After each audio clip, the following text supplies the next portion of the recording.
Olá galera, estou aqui para poder passar uma dica aí para quem tem um problema parecido com o meu aqui, moto carburada, né? Qualquer tipo, que é uma Falco 2001 e sempre tem problema de vazamento de gasolina, né?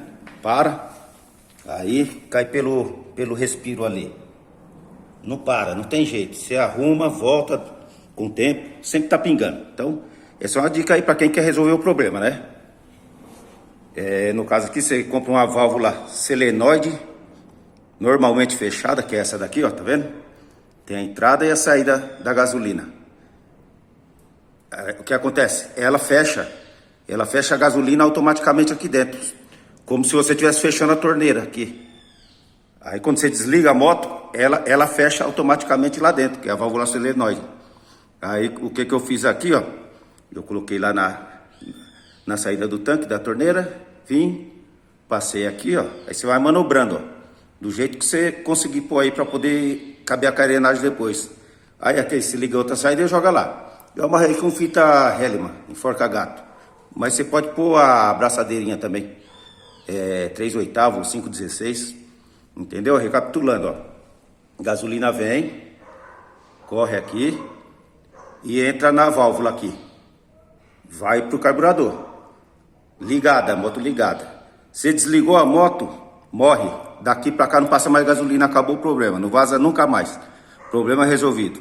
Ela é ligada em 12 volts, entendeu? Tem o positivo e o negativo. Você vai com o positivo e liga lá no pedal do freio. Aqui no pedal do freio tem o positivo em cima ali, ó. Aí você corta o fio, liga o positivo lá e o negativo você liga direto na bateria aqui, ó.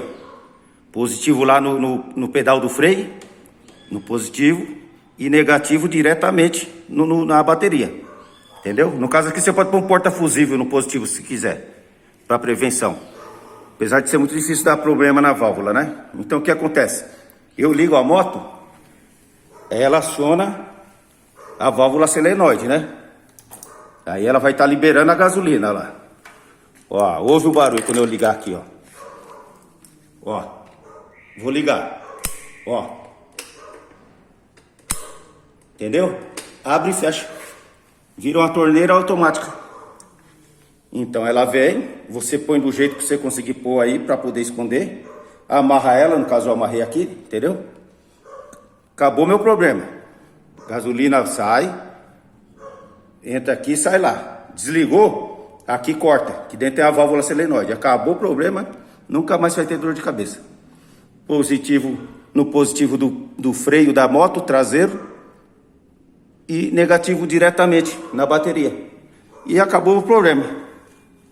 Valeu, pessoal, dica aí? Dá um joinha aí, qualquer coisa e tamo junto.